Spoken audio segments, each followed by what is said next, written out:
tal? De nueva cuenta, su servidor Adrián Paredes, presidente de la revista Consejero Empresarial y director del Centro de Estudios del Derecho de la Empresa, SEDE.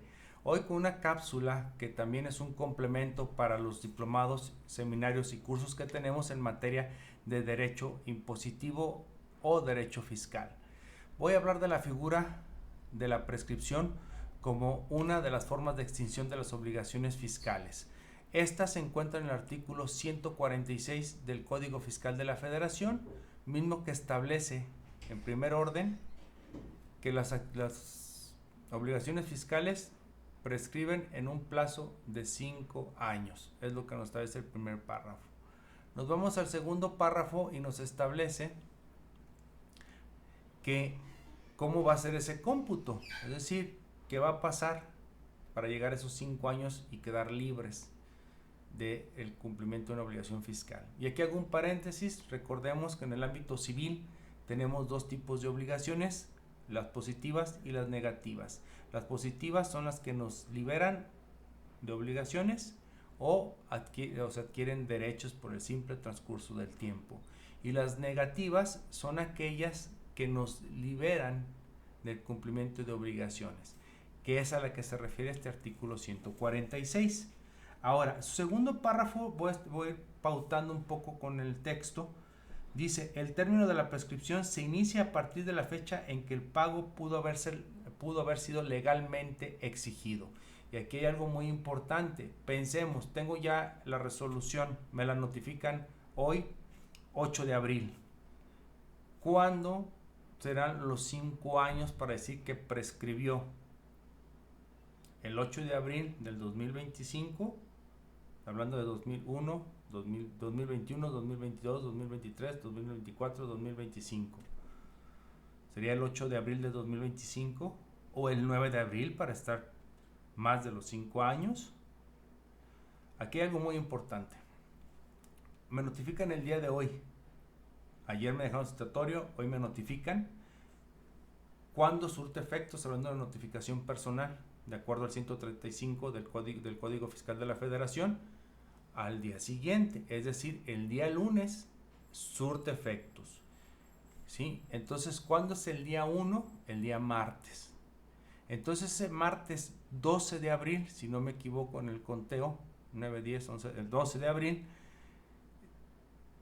sería el contar 12 de abril 2021, 12 de abril 22, 12 de abril 23, 12 de abril 24, 12 de abril 25, más un día, o sea, el 13 de abril. Error, tampoco es así. ¿Por qué? Porque efectivamente la primera parte del surte efectos, que es el día lunes 12 de abril, el día 1, que es martes, abre un cómputo que es para pagar o garantizar, de acuerdo al artículo 65, que son 30 días.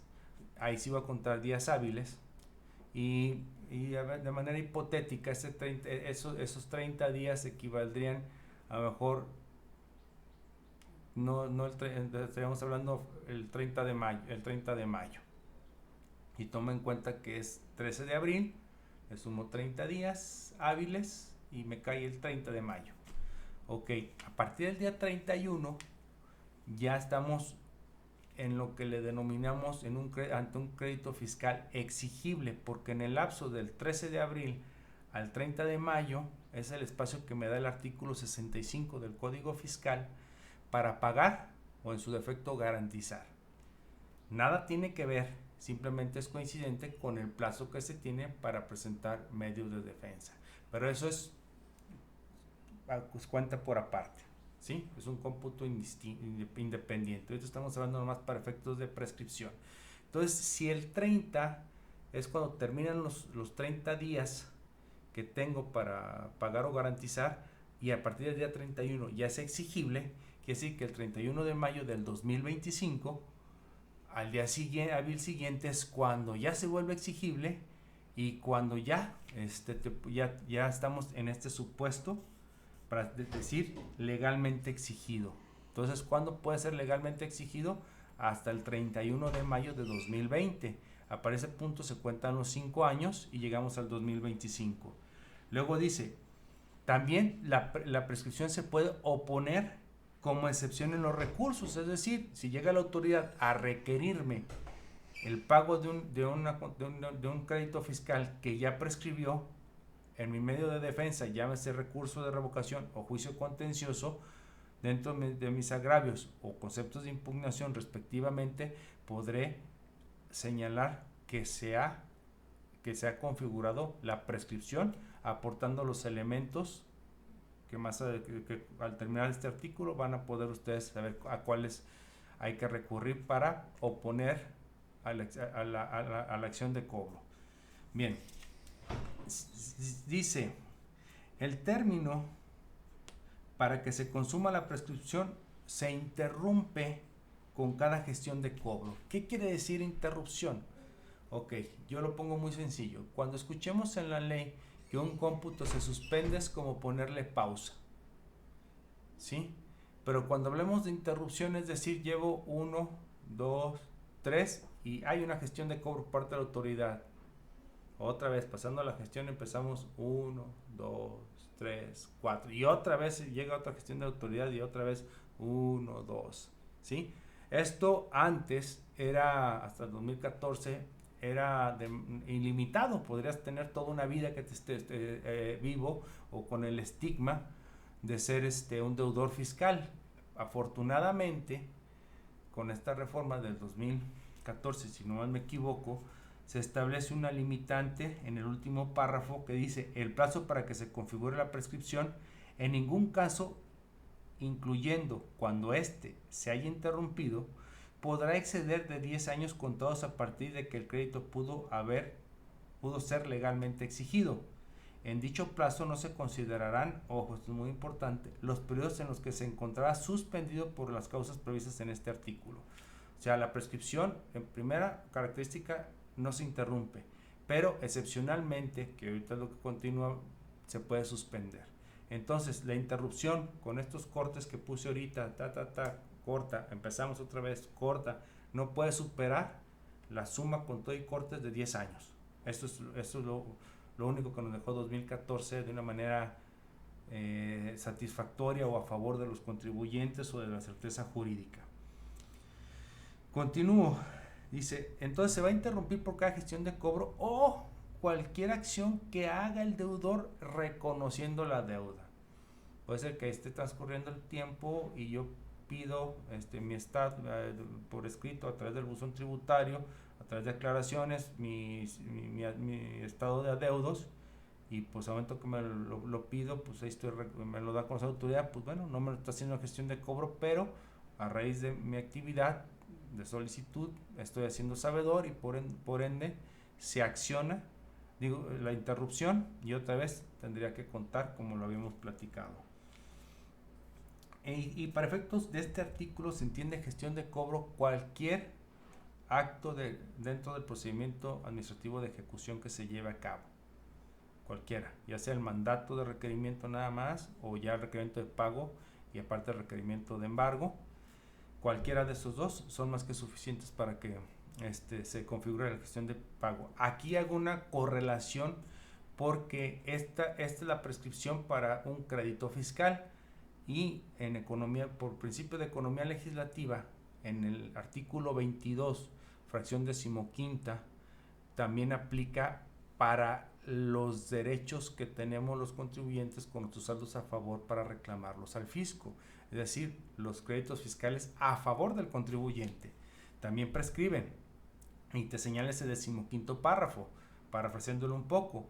También se seguirá seguirá vigente el derecho de solicitar la devolución de contribuciones de acuerdo al plazo y a las formas del artículo 146 del Código Fiscal de la Federación, dice el 22 del propio código, y se entenderá para efectos de este artículo 22 del código gestión de cobro cada solicitud de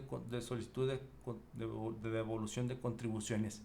Sin embargo, aquí dice solo aquellas que no hayan sido desistidas. Y si recuerdan, dentro del párrafo 6º que se establece el procedimiento de que yo presento la devolución, luego me requiere la autoridad, el primer requerimiento es un aspecto formal, luego hay un segundo requerimiento para más información y hay un tercero sobre esa segunda información. Si cualquiera de esos tres no lo atiendo, sanciona legalmente este sexto párrafo como solicitud de contribuciones desistida. ¿Para qué? Para actualizar lo del párrafo 15, ¿sí? Para decir, esta gestión de cobro, entre paréntesis, solicitud de devolución desistida, no interrumpe el cómputo de los 5 años que tiene el contribuyente para reclamar. Hay temas que hablar y yo creo que ameritarían una cápsula específica en el tema de las declaraciones complementarias, qué pasa si interrumpen o no, y de ahí hay temas que nos pueden tomar unos 15 minutos, que prometo, lo vamos a hacer en breve, específicamente hablando de los criterios que están en el tribunal, como en el Poder Judicial con algunos tribunales colegiados. Para seguir con el artículo 146, ya queda claro cuando se interrumpe la duración, cómo se puede extender por la interrupción y bajo qué esquema, bajo qué situaciones se puede interrumpir para efectos de un crédito a cargo del contribuyente y para efectos de un saldo a favor del contribuyente de acuerdo al artículo 22, párrafo 15. Posteriormente, el tercer párrafo, ahora sí vamos a hablar de la suspensión, el donde llevo 1, 2, 3 años y sucede algo, se suspende. Pueden transcurrir 2 años. Se acaba esa situación, entonces se pone otra vez play 4 y 5. A diferencia de la interrupción, que es un borrón y cuenta nueva. Aquí simplemente es una pausa y hasta que esa situación o ese procedimiento culmine de manera ya y cause estado, otra vez el cómputo continúa donde se quedó, no reinicia. Esa es la diferencia. Entonces, ¿cuáles son las causas de la prescripción se suspende? Leo el tercer párrafo. Cuando se suspende el procedimiento administrativo de ejecución en los términos del artículo 144 del Código, también se suspenderá el plazo de la prescripción. Se suspende en primer orden por los tiempos que se tienen, los 30 días que se tienen para pagar o en su caso garantizar, de acuerdo al 144. Ya no me refiero al 65, es lo que quería nomás hacer la reflexión. O en su defecto 15 días si se tratan de cuotas obrero-patronales, ya sea para el Seguro Social o ya sea para el Infonavit. Esa sería la primera causal para que se suspenda el acuerdo 144. Otra causal es de que se haya interpuesto un recurso administrativo, ya sea uno de revocación de acuerdo al Código Fiscal de la Federación o de inconformidad de acuerdo a las leyes de la ley de Seguridad Social o la ley del Infonavit. Entonces, en ese inter que se resuelve, que puede ser 5 meses o hasta el año, nos ha tocado por la carga de trabajo, ofrecimiento de pruebas y lo que concierne, todo ese plazo está en pausa la prescripción. Entonces son los tres casos, son los dos casos en los cuales se suspende. Y nomás para reiterar, una vez que se termine y se notifica la resolución del recurso, si es favorable o más bien reconoce la validez del crédito que se estaba impugnando, pues el particular, el recurrente, pues tendrá 10 días para pagar y ya correrá por aparte ese tema. Ya lo veremos en un curso posterior de que hablemos de recursos administrativos o medios de defensa. Bien, el cuarto párrafo nos establece otra causal de suspensión y volvemos al tema del toro por los cuernos. Tengan mucho cuidado de tener a sus contribuyentes localizados, sobre todo está verificando mes a mes dentro de su constancia de situación fiscal que estén así, para que no tengan efectos como responsabilidades solidarias en el caso de que existieran contribuciones, que colocarse en algún delito si hay créditos fiscales o hay visitas domiciliares en acción, o bien que se tengan que notificar a través de estrados. Y les hago paréntesis, hay que activar reforzar nuestro buzón tributario, hay que activarlo porque el que no va a ser sujeto a infracción. Y ese medio de comunicación que vamos a tener, entonces hay que tenerlo insisto, al toro por los cuernos. Esa es la única manera de salir adelante sin problemas. Es mejor enfrentar el problema, por más que nos duela, vernos de frente. El siguiente, estamos hablando de un tema muy interesante, que se refiere que se suspenderá también el plazo de la prescripción cuando el contribuyente se cambie de domicilio sin presentar el aviso de acuerdo al código y su reglamento, o en este caso a los formatos que establezcan las guías, las fichas de trámite que vienen en la resolución de miscelánea fiscal. Si yo no lo presento y ya llevaba 3 años transcurridos y la autoridad no me exigía el crédito fiscal, entonces desde el momento en que formalmente hizo asentó en los informes de asuntos no diligenciados, que fueron los elementos para colocarme en el supuesto de no localizado, hasta que no se me localice va a estar en pausa esos 3 años. Pueden pasar no más de 10, obviamente, pero pueden pasar 3 años y congelado. Ya aparecía al tercer año, ok, seguimos con el cuarto, quinto, ¿estamos? Ok. Luego, finalmente tenemos 2 párrafos interesantes. El plazo para que se configure la prescripción en ningún caso, incluyendo cuando éste se haya interrumpido, podrá exceder de los 10 años, lo que hablábamos, seguridad jurídica. Antes esto era, no había un límite, entonces podemos caer, había la posibilidad jurídica de llegar a un absurdo de, insisto, tener un estigma de deudor fiscal en el número de años. Y pues la reserva que establece que no se computará cuando se suspenda en los casos que hablamos del tercer, cuarto párrafo en relación con el 144 del Código Fiscal de la Federación, que es decir, para poder garantizar los 30 días, si interpongo algún medio de defensa hablando de recursos de revocación, específicamente recursos administrativos, revocación o de inconformidad, o en su defecto que desaparezca sin presentar aviso. Esos son los causales de suspensión en materia de prescripción fiscal. Y finalmente se habla de algo, también amerita otro tema, pero se le llama la instancia o solicitud de prescripción. Hago mi cómputo correcto, veo que una vez que ya es exigible el crédito, fue exigible hace 5 años y más, un crédito fiscal, que lo veo ahí en mi opinión de cumplimiento o está en el 69B y ya no ha pasado nada. Cuento primeramente cuándo fue notificado, cuándo surtió efectos, el día 1, le cuento los 30 días del 65 para que se dé la causal de exigibilidad, y ya de ahí cuento los 5 años, y si ya tengo, se cumple eso, ya muy posiblemente ya se configuró la prescripción.